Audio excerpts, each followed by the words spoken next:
Assalamualaikum Ustaz. Waalaikumsalam. Semoga Allah muliakan Ustaz. Semoga Allah muliakan Anda lebih daripada Allah muliakan saya.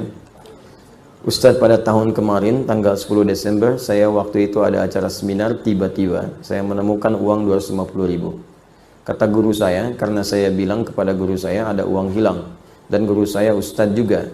Ya, guru itu Ustaz. Ustaz itu bahasa Indonesianya guru. Guru itu bahasa Arabnya Ustaz, ya. Dan guru saya Ustaz juga. Ya. Dia mengatakan, udah, uang itu jadi milik kamu. Ah, ini dia. Karena saya tidak tahu ilmunya, saya pakailah uang itu. Nah, ya. Sebagian disodakohkan. Iya, rumus. Sodakohnya kurang lebih berapa ini? 20.000, 70.000. Kelihatannya sih berapa ini Mas? 70.000. Nemu 250. Baik, sedekah 70. 180 pakai sendiri. Sisanya dipakai oleh saya. Bagaimana Ustaz hukumnya? Apakah saya berdosa? Baik. Salam kanggo Ustaz di Komosong. Baik. Harta temuan itu kalaupun ingin diambil, sebelum diambil dipertimbangkan dulu resiko. Ada dua cara. Pertama, ditinggalkan, tetap di tempatnya. Kalau memang kita tak mampu mengembalikan pada pemiliknya. Karena hukum pertama barang temuan itu dikembalikan pada pemilik, bukan digunakan. Apapun itu, nemu tas, nemu dompet, ya, nemu uang dan sejenisnya sekiranya berharga. Kalau kotoran nggak usah, gitu kan? Yang sekiranya berharga. Keciliwung nemu sesuatu itu biarin aja tuh, ya. Nah, ini yang kiranya berharga. Kalau Anda sudah dapatkan itu, artinya Anda temukan, maka hukum pertama, jika punya kemampuan dan Anda ingin mengambilnya, maka kewajiban langsung melekat kepada Anda untuk mengembalikan pada pemiliknya. Kalau tak punya kemampuan, ada dua pilihan. Imam meninggalkan itu supaya resiko beban tidak berpindah kepada Anda.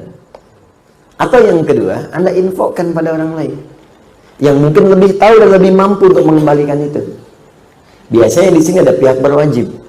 Ya, sini ada saudara kita, misalnya ada Pak Eli, ada yang lain.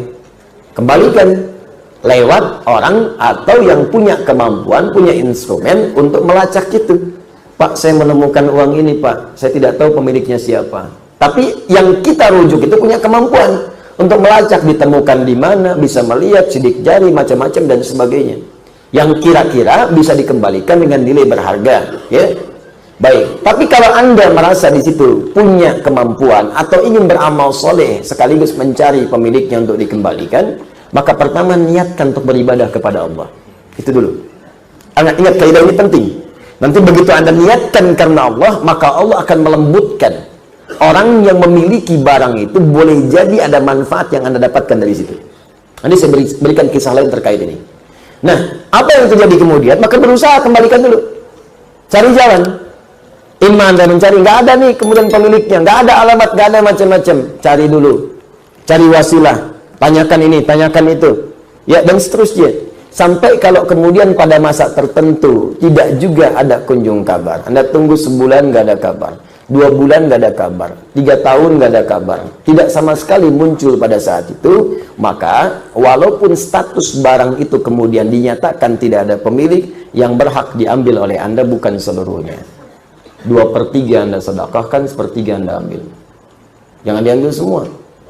Ya, berikan kepada yang lain dulu. Hak yang lain berikan, Anda ambil sebagiannya. Jelas sampai sini? Baik. Tapi yang saya katakan sekali lagi, lebih baik kalaupun tak mampu, Anda serahkan kepada yang punya kemampuan untuk merujuk. Tapi kalau Anda kira-kira punya rasa, kayaknya si fulan nih, Anda ambil dan niatkan kepada Allah. Di situ nanti ada hal yang sangat indah. Pernah terjadi kejadian, seorang pejabat di Indonesia umrah, membawa uang cukup banyak, 3 miliar di kantongnya. Ya, pakai dolar dia bawa itu. Ini kisahnya cerita langsung ke saya. Begitu kemudian teman-teman didapatkan itu, ketinggalan di bandara. Ya karena dia mau niat ibadah, ya sudahlah, biarin aja gitu kan. Dia jalan aja, sudah macam-macam. Tiba-tiba ada yang ngantarkan. Pak, katanya saya menemukan ini kayaknya punya bapak tadi. Dia, oh iya betul ya, katanya punya saya ini. Nih silakan. Udah begitu dia buka utuh semua, nggak ada ambil, nggak ada apa. Tiba-tiba dia ambil $20.000, langsung diberikan. Pak, bawa aja ini, silakan. Silakan katanya. Jangan Pak, saya karena Allah, bukan. Memang Anda kerjakan karena Allah. Nah ini bagian terima saya. Syukur saya kepada Allah, berterima kasih kepada Anda. Dia ambil $20.000, dia diberikan kepada dia. $20.000, $260 juta, langsung ambil. Berikan. Banyak kejadian begitu. Ada dulu yang ketinggalan seorang orang soleh, dermawan, orang kaya. Ketinggalan teman-teman sekalian, mutiara hadiah untuk putrinya. Ya, jadi putrinya memasuki usia-usia yang cukup baik, usia sudah layak menikah, ketinggalan kemudian di sebuah musola, toilet masjid. Jadi dia masuk toilet, tempat ada yang mengatakan tempat wudhu, ini kisah nyata. Jadi begitu dia berwudhu selesai, dia lupa ngambil itu. Sholat dia kan, pulang-pulang dia kaget kan, hilang, tidak ketemu. Balik lagi ngecek, udah nggak ada. Ternyata tiba-tiba ada yang mengetok pintu, seorang pemuda datang ke rumahnya dan mengatakan, saya menemukan ini, ada mutiara, ada macam-macam, dan saya melihat ada kartu di sini menunjuk kepada alamat ini. Saya pikir mungkin kartunya tidak penting, tapi saya lihat mutiara ini nampaknya sangat penting bagi Bapak. Silahkan Pak dicek lagi apa ada yang hilang atau ada hak-hak yang belum saya kembalikan. Begitu dibuka semuanya utuh. Apa yang terjadi? Dipanggil putrinya. Ketika dipanggil putrinya, dia katakan, nak, Bapak ingin memberikan hadiah ini tapi tertinggal tadi di musola, tiba-tiba datang seorang pemuda mengembalikan ini. Pemuda ini boleh jadi bukan mutiaranya yang penting, tapi pemuda ini yang dikirimkan oleh Allah menjadi bagian hadiah untukmu.